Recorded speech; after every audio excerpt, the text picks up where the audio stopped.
Hello दोस्तों, अगर आप भी लोग बिहार डीएलएड एंट्रेंस एग्ज़ाम की तैयारी कर रहे हैं तो आप लोगों को टेंशन लेने की ज़रूरत नहीं है। मैंने पहले से ही कई सारे वीडियो साइंस का, हिंदी का हो चुका है, प्लेलिस्ट बना के मैं डाल चुका हूं, तो आप लोग जाइए उन वीडियो को देखिए। तो चलिए हम स्टार्ट करते हैं। आज का हमारा टॉपिक है, फिर से मैं आपके लिए क्वेश्चन बैंक से कुछ क्वेश्चन लाया हूँ। तो आपके सामने पहला प्रश्न है, कौन सी विश्व की सर्वाधिक गहरी झील है। आपसे पूछ रहा है कि विश्व का सर्वाधिक गहरी झील पूछे तो आपको बताना बैकाल झील। पूछेगा कितना गहरा है तो आपको बताना है कि 1632 मीटर गहरा है। वहीं अगर आपसे पूछे अफ्रीका की सबसे बड़ी झील कौन सा है तो आपको बताना है विक्टोरिया झील है। कौन सा झील है? विक्टोरिया झील है। आप ये बात याद रख लीजिएगा। चलिए बढ़ते हैं नेक्स्ट प्रश्न की ओर। अगला प्रश्न जस्ट आपके सामने में है कि दक्षिण एशिया का सबसे बड़ा मरुस्थल कौन सा है। तो दक्षिण एशिया का सबसे बड़ा मरुस्थल पूछ रहा है कि कौन सा है। तो दक्षिण एशिया का सबसे बड़ा मरुस्थल थार मरुस्थल है। कौन सा मरुस्थल है? थार मरुस्थल है। अगर पूछेगा कि थार मरुस्थल में कौन सा गैस उत्सर्जित होता है, ये भी क्वेश्चन पूछा गया है, तो आपको बताना है कि थार मरुस्थल में रेडोन गैस उत्सर्जित होता है। कौन सा गैस उत्सर्जित होता है? रेडोन गैस उत्सर्जित होता है।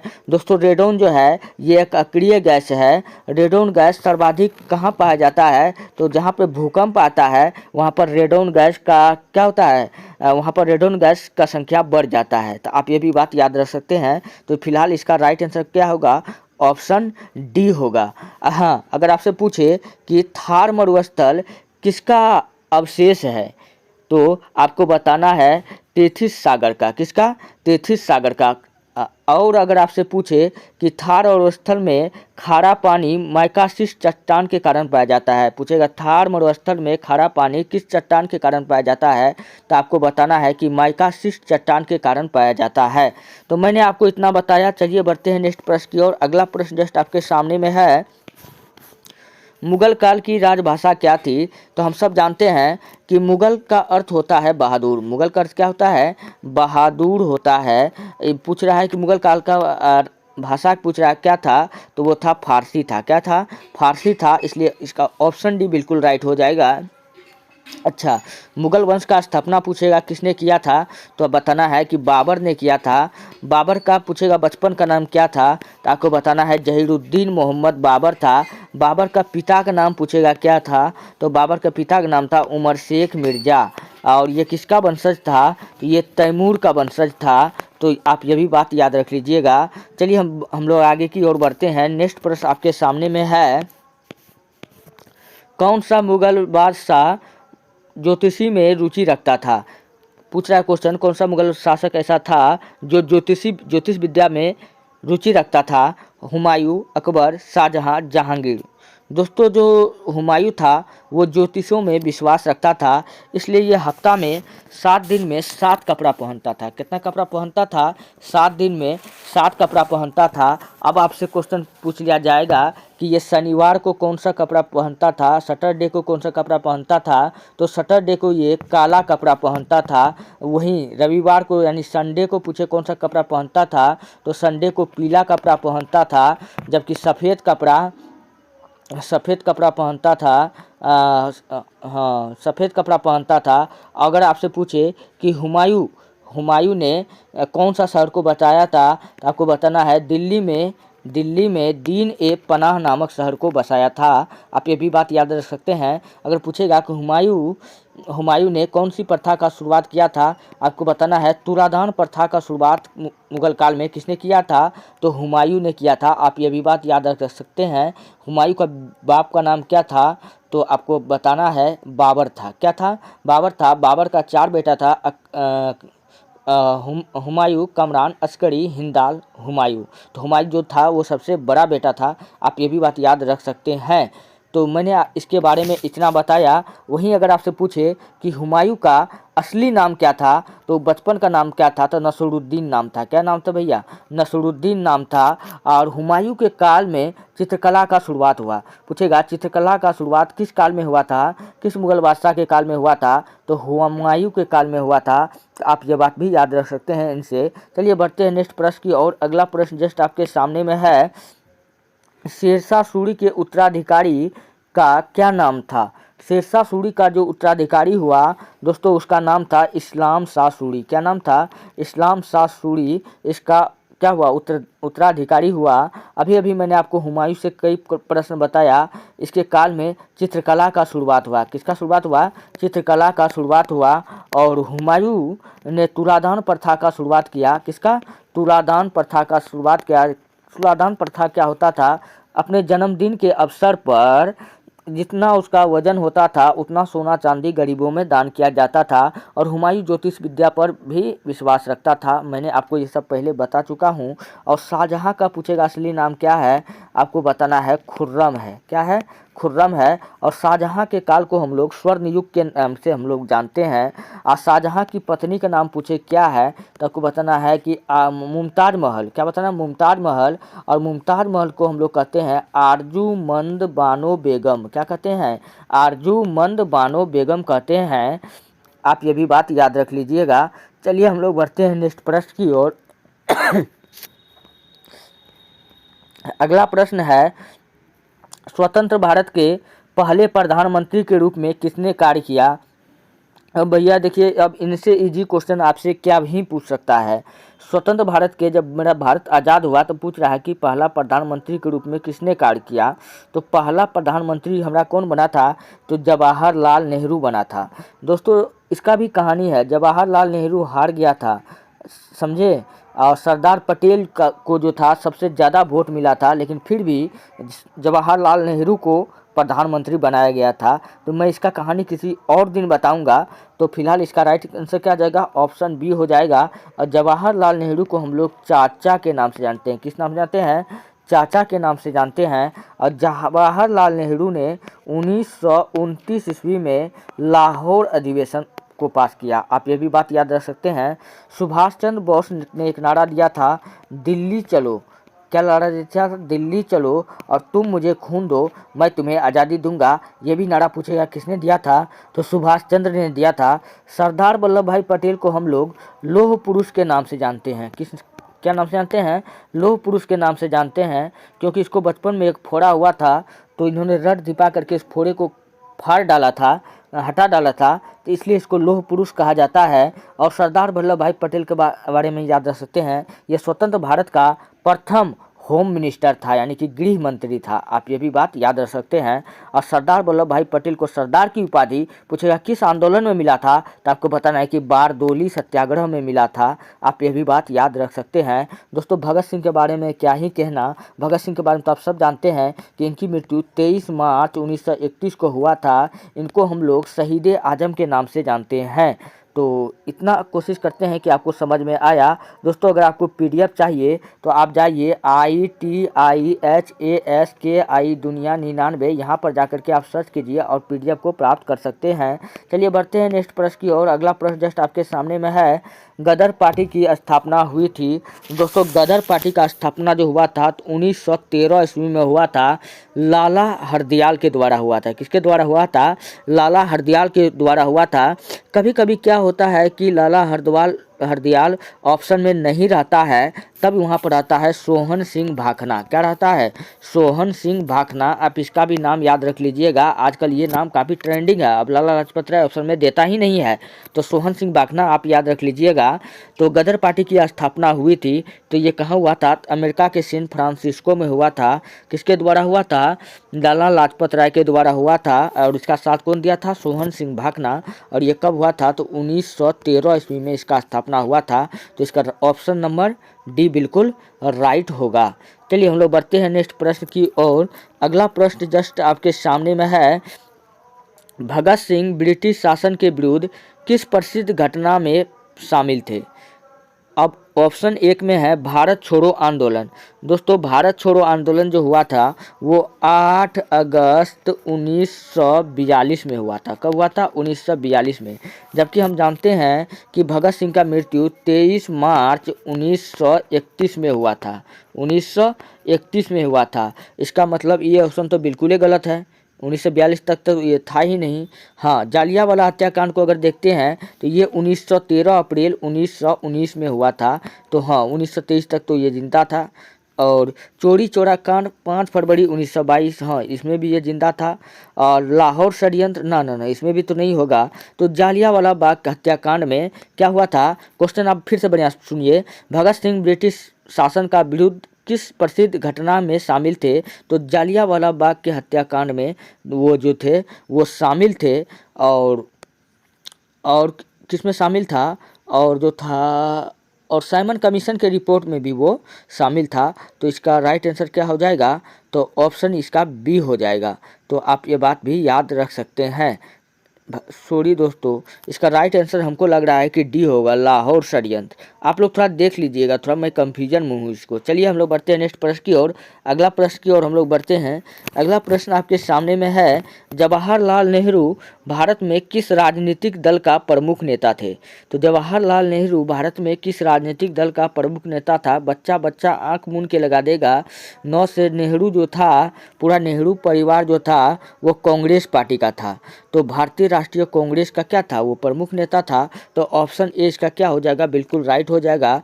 मुस्लिम लीग का स्थापना कब हुआ था? तो ये हुआ था 1905 में हुआ था। कब हुआ था? 1906 में हुआ था। कब हुआ था? 1906 में हुआ था। और बंगाल के कहाँ हुआ था? ढाका में हुआ था।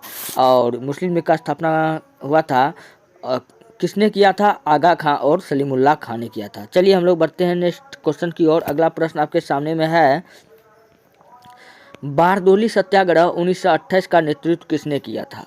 अब देखिए भैया, बारदोली सत्याग्रह, बारदोली सबसे पहले जान लीजिए कि ये पड़ता कहाँ है। तो बारदोली पड़ता है गुजरात में। कहाँ पड़ता है? गुजरात में पड़ता है। जब बारदोली में महात्मा गांधी को बुलाया गया तो महात्मा गांधी का तबीयत खराब हो गया। तो कहा, सरदार तुम जाओ किसान का समस्या को देख करके आओ। तो सरदार वल्लभ भाई पटेल यहाँ पर आता है। यहाँ पर ज़बरदस्ती किसानों से ऋण लिया जाता था। तो बिचौलिया द्वारा, जो वहाँ का जो लोकल राजा होता था उसके द्वारा ऋण लिया जाता था। तो ये सब बात सरदार वल्लभ भाई पटेल ने अंग्रेज़ों को बताया। कहा, अच्छा इतना बिचौलिया भाव खा रहा है।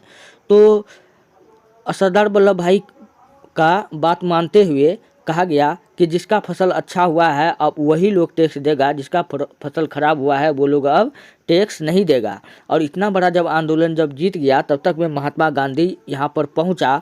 जैसे ही महात्मा गांधी यहाँ पर पहुँचा तो कुछ लोग, बारदोली का जो महिला थी वो कहा कि वल्लभ भाई पटेल को कुछ कहिए गांधी जी। तो गांधी जी ने कहा कि ये वल्लभ भाई पटेल नहीं, ये सरदार है। क्या है? सरदार वल्लभ भाई पटेल है। उस दिन से इसका नाम के आगे क्या लग गया? सरदार वल्लभ भाई पटेल। और सरदार वल्लभ भाई पटेल का एक भाई था विट्ठल भाई पटेल। क्या नाम था? विट्ठल भाई पटेल। और इसका जो था गांधी जी से बिल्कुल नहीं बनता था। इसका किससे बनता था? सुभाष चंद्र बोस से बनता था। जबकि सरदार पटेल का गांधी जी से बनता था। जब विट्ठल भाई पटेल का जब मृत्यु हो जाता है तो सारा प्रॉपर्टी सुभाष चंद्र बोस को वो दे देता है, विट्ठल भाई पटेल। तो ये बात वल्लभ भाई पटेल को खराब लगता है कि मेरा भाई है वो उसको क्यों प्रॉपर्टी देगा। तो कहता है तो वो कहता है कि बाद में जब फैसला जब होता है तो फैसला होने पर बाद में अपने मन से सुभाष चंद्र बोस क्या करता है कि उनका लूटा हुआ जो उनका भाई जो संपत्ति दिया था बाद में खुद वो दे देता है सुभाष चंद्र बोस। चलिए, और मैंने आपको यहाँ तक आपको पूरा बताए। अच्छा, जमुना लाल बजाज से क्वेश्चन एक पूछा जाता है, जमुना लाल बजाज कौन था? तो ये गांधी जी का 5वां पुत्र था। कौन था? गांधी जी का 5वां पुत्र था राजेंद्र प्रसाद। राजेंद्र प्रसाद को हम लोग देश रत्न के नाम से जानते हैं। किस नाम से जानते हैं? देश रत्न या राष्ट्रपिता के नाम से हम लोग जानते हैं।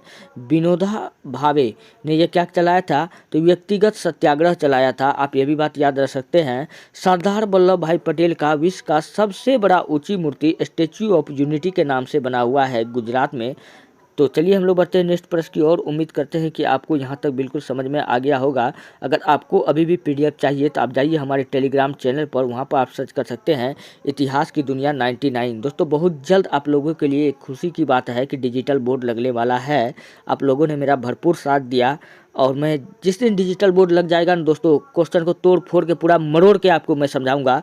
अभी तो मेरे पास में मैं हाथ से आपको समझा रहा हूँ, मेरे पास सुविधा ही उतना नहीं है, क्योंकि मैं भी एक गरीब परिवार का ही बच्चा हूँ। तो मैं चाहता हूँ कि आगे और किसी को कोई दुख ना हो। मैं चाहता तो कहीं भी जॉब कर लेता, लेकिन मेरा जॉब करने का कोई सपना नहीं है। मैं आप लोगों के लिए हमेशा खड़ा हूँ। बहुत जल्दी अपना जो है डिजिटल बोर्ड आने वाला है। चलिए हम लोग बढ़ते हैं नेक्स्ट प्रश्न की ओर। अगला प्रश्न आपके सामने है, 34 नंबर का हो गया। 35 नंबर का प्रश्न है, भारतीय स्वतंत्रता आंदोलन के दौरान भारत छोड़ो आंदोलन शब्द किसने गढ़ा था?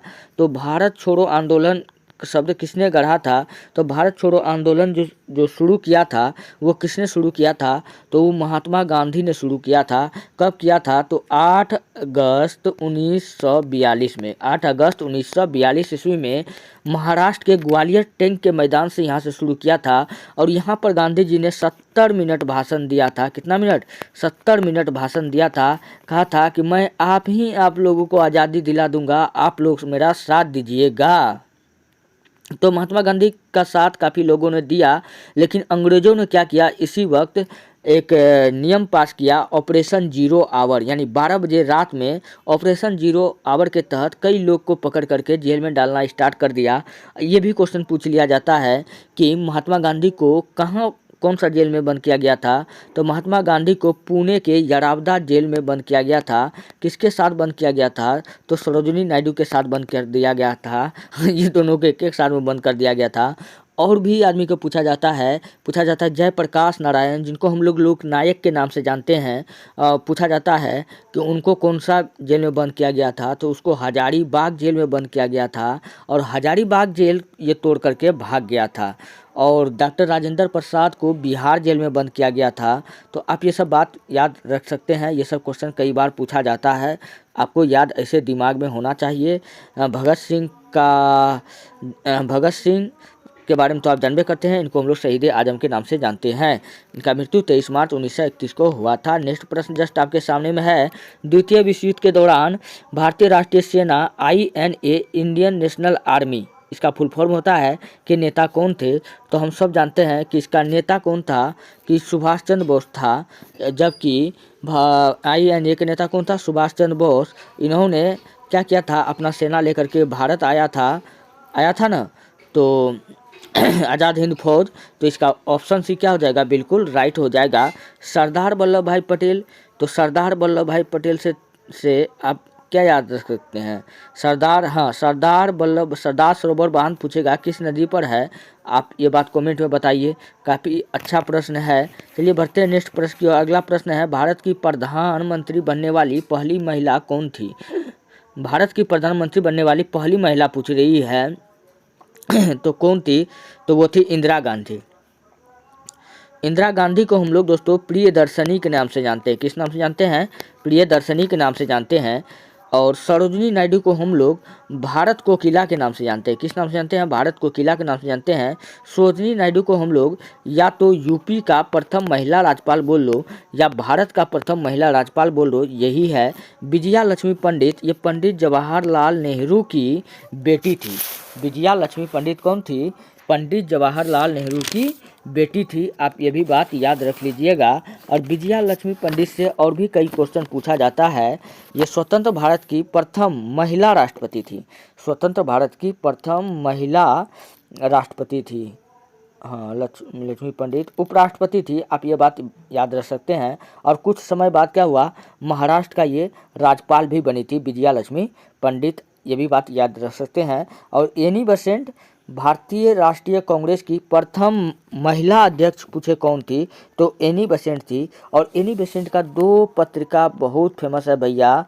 वो दोनों पत्रिका के बारे में आपको याद रखना है, न्यू इंडिया और कॉमनवेल्थ। न्यू इंडिया और कॉमनवेल्थ। आप लोग कॉपी पेन लेकर के बैठे, आपका तैयारी ज़बरदस्त होगा। काफ़ी इम्पोर्टेंट प्रश्न आपको पढ़ा रहा हूँ। यही सब प्रश्न आपके एग्ज़ाम में पूछा जाता है। तो जो पूछा जाता है मैं वही आपको बताता हूँ। चलिए बढ़ते हैं नेक्स्ट प्रश्न की ओर। अगला प्रश्न की ओर हम लोग जब बढ़ते हैं, तो अगला प्रश्न आपके सामने में है, मुस्लिम लीग की स्थापना कब हुआ था? तो 1905 में हुआ था बंगाल विभाजन। और 1905 में बंगाल विभाजन किसने किया था? तो लॉर्ड कर्जन ने किया था। कब किया था? लॉर्ड कर्जन ने किया था। लेकिन बंगाल विभाजन क्या हुआ, फिर वापस हो गया। तब 1906 ईस्वी में क्या हुआ था, मुस्लिम लीग का स्थापना हुआ था। कौन कौन किया था, तो आगा खां प्लस सलीमुल्लाह खां ने किया था। बांग्लादेश की राजधानी ढाका में किया था। कहाँ किया था, बांग्लादेश की राजधानी ढाका में किया था। आप ये भी बात याद रख लीजिएगा। चलिए बढ़ते हैं नेक्स्ट प्रश्न की ओर। अगला प्रश्न जस्ट आपके सामने में है, भारत में राष्ट्रीय आंदोलन के संदर्भ में पूना पैक्ट पर कब हस्ताक्षर किए गए थे। हम सब जानते हैं कि पूना समझौता 26 सितंबर 1932 ईस्वी को पुणे के यरावदे जेल में महात्मा गांधी और भीमराव अंबेडकर के बीच में हुआ था। तो 26 सितंबर 1932 आपको ऑप्शन में कहाँ दिख रहा है, तो 26 सितंबर तो नहीं दिख रहा है, तो ऑप्शन में 1932 दिख रहा है। तो ऑप्शन ए क्या हो जाएगा, बिल्कुल राइट हो जाएगा। दोस्तों अब ये क्वेश्चन नहीं रहा, अब वो जमाना नहीं रहा कि क्वेश्चन आपसे पूछा जाएगा कि पूना समझौता कब हुआ था, किसके बीच हुआ था। अब क्वेश्चन का लेवल चेंज हो रहा है। अब पूछेगा कि इस पूना समझौता में गांधी के किस बेटे ने हस्ताक्षर किया था। तो आपको बताना है गांधी जी का 4 बेटा, कितना बेटा था, 4 बेटा था। ट्रिक से आप ऐसे याद रखिए जैसे मैं याद रखता हूँ। हरिया ने मनिया को रामलाल से देवदास बना दिया, हरिया से हरीलाल, मनिया से मनीलाल, रामलाल, देवदास से देवदास। तो 1932 क्या हो जाएगा, इसका बिल्कुल राइट आंसर हो जाएगा। चलिए बढ़ते हैं हम लोग 40 नंबर के प्रश्न की ओर। 40वां नंबर का प्रश्न आपका कहता है, 1929 में भारतीय राष्ट्रीय कांग्रेस के अधिवेशन में कौन सा प्रसिद्ध प्रस्ताव पारित किया गया था। तो 1929 ईस्वी में कांग्रेस के लाहौर अधिवेशन में पूछ रहा है कि कौन सा प्रस्ताव पारित किया गया था। तो वो किया गया था पूर्ण स्वराज का प्रस्ताव पारित किया गया था जवाहरलाल नेहरू द्वारा। और 1929 ईस्वी में रावी नदी के तट पर झंडा फहराया और कहा, मैं स्वभाव से समाजवादी और विचारवादी हूँ और मैं इस देश को ऐसा ही बनाना चाहता हूँ। तो इसका राइट आंसर क्या हो जाएगा, ऑप्शन ए बिल्कुल राइट हो जाएगा। अब भारत छोड़ो आंदोलन कब हुआ था, 8 अगस्त 1942 को हुआ था। आप ये भी बात याद रख सकते हैं। चलिए बढ़ते हैं हम लोग नेक्स्ट प्रश्न की ओर। अगला प्रश्न जस्ट आपके सामने में है, किसी भारतीय राज्य की राज्यपाल बनने वाली पहली महिला कौन थी। भारत का राज्यपाल बोले या उत्तर प्रदेश का राज्यपाल बोले, तो पहली राज्यपाल बोले तो आपको बताना है सरोजिनी नायडू, जिसको हम लोग सरोजिनी नायडू को हम लोग किस नाम से जानते हैं, सरोजिनी नायडू को हम लोग स्वर के नहीं सरोजिनी नायडू को हम लोग किस नाम से जानते हैं, सरोजिनी नायडू को पीछे वीडियो में दोस्तों हम बता के आए हैं। जबकि स्वर कोकिला पूछेगा हम लोग किसको कहते हैं, तो स्वर कोकिला हम लोग कहते हैं लता मंगेशकर को कहते हैं।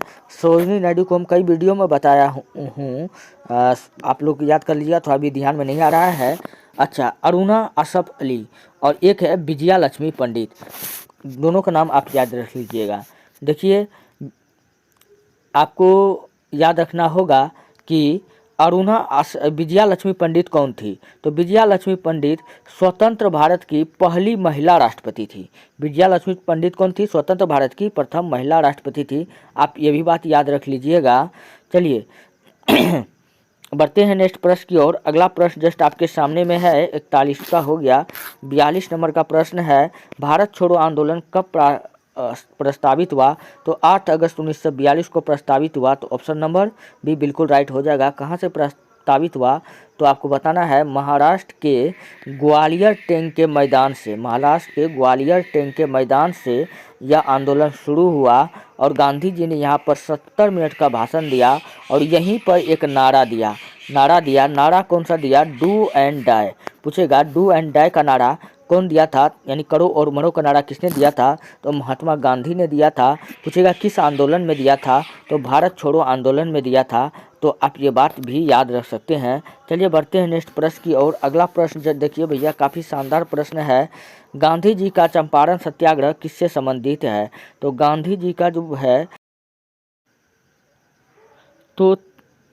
का जो चंपारण सत्याग्रह था वो तिनकठिया पद्धति पर आधारित था। अब तिनकठिया पद्धति क्या होता है भैया, 1 कठिया बराबर होता है 1/20, 2 कठिया बराबर 2/20, 3 कठिया बराबर 3/20।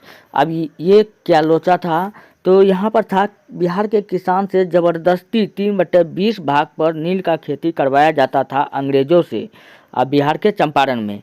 तो अंग्रेज सरकार इनसे ज़बरदस्ती नील का खेती करवाया जाता था, जिनसे इनका फसल का खराब होता था। जिन्होंने तब इन्होंने अंग्रेज़ों को कहा कि हमको फसल खराब हो रहा है तो आप इनका मुआवजा दीजिए। मुआवजा दिया नहीं तो गांधी जी को बुलाया।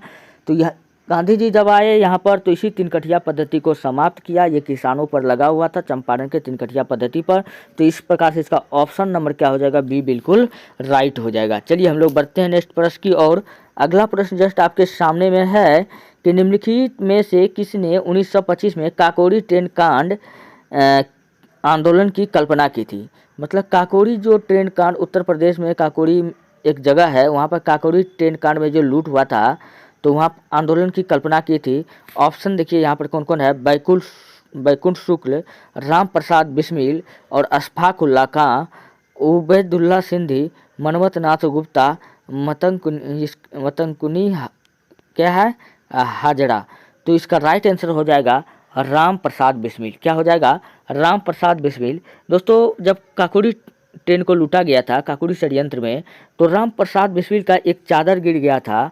तो उस चादर में को जहाँ साफ करवाता था तो उस चादर में धोबी का मोहर लगा हुआ रहता था। तो उस मोहर के जरिए अंग्रेज सरकार ने पता कर लिया कि ये कहाँ का किसका चादर है। तो धोबी को गया, धोया और पूछा कि बताओ कौन था ऐसा व्यक्ति। तो राम प्रसाद बिस्मिल को फाइनली क्या किया गया, गिरफ्तार कर लिया गया, जिसको फांसी का सज़ा दिया गया। राम प्रसाद बिस्मिल काफ़ी अच्छे व्यक्ति थे। इन्हीं का ये नारा है, सरफरोशी की तमन्ना अब हमारे दिल में है, देखना है जोर कितना बाजुए कातिल में है, अभी से हम क्या बताए क्या हमारे दिल में है, वक्त आने पर बता देंगे हम है आसमां। तो ये नारा पूछेगा किसका है तो आपको बताना है कि राम प्रसाद बिस्मिल का है। तो राम प्रसाद बिस्मिल के बारे में मैंने आपको बताया। और चलिए बढ़ते हैं नेक्स्ट प्रश्न की ओर। अगला प्रश्न जस्ट आपके सामने में है, क्वेश्चन आपके सामने में है, भारत में पहली पूर्ण जनगणना किस वर्ष हुई थी। तो भारत में पहली बार जो गणना हुआ था 1872 ईस्वी में हुआ था। तो लॉर्ड मेयो के द्वारा हुआ था। किसके द्वारा हुआ था, लॉर्ड मेयो के द्वारा हुआ था। लेकिन संपूर्ण भारत में गणना 1881 ईस्वी में हुआ था, लॉर्ड रिपन के द्वारा, लॉर्ड रिपन के द्वारा। तो आप दोनों बात आप याद रख सकते हैं। चलिए बढ़ते हैं नेक्स्ट प्रश्न की ओर। अगला प्रश्न जस्ट आपके सामने में है 46 नंबर का, किस कांग्रेस अधिवेशन में पूर्ण स्वराज की मांग को अपनाया गया था। मैंने आपको बताया था कि 1929 के कांग्रेस के अधिवेशन में जवाहरलाल नेहरू ने क्या किया था, रावी नदी के तट पर तिरंगा झंडा फहराया और कहा, अंग्रेज सरकार भले ही मुझे आज़ाद करे या ना करे, हम लोग आज से आज़ाद है। तो आपको देखिए कहाँ पर ऑप्शन में लाहौर अधिवेशन दिख रहा है, तो दिख रहा है ऑप्शन डी में। तो इसका बिल्कुल राइट आंसर ऑप्शन डी हो जाएगा। तो चलिए बढ़ते हैं नेक्स्ट प्रश्न की ओर। 47वां नंबर का प्रश्न है, भारत छोड़ो आंदोलन के समय वायसराय कौन था। तो भारत छोड़ो आंदोलन के समय जो वायसराय था वो था लॉर्ड लिनलिथगो। कौन था, लॉर्ड लिनलिथगो था। आप ये बात याद रख लीजिएगा। तो इसका ऑप्शन से बिल्कुल राइट हो जाएगा। और लॉर्ड माउंटबेटन भारत का अंतिम गवर्नर जनरल था। आप ये भी बात याद रख लीजिएगा।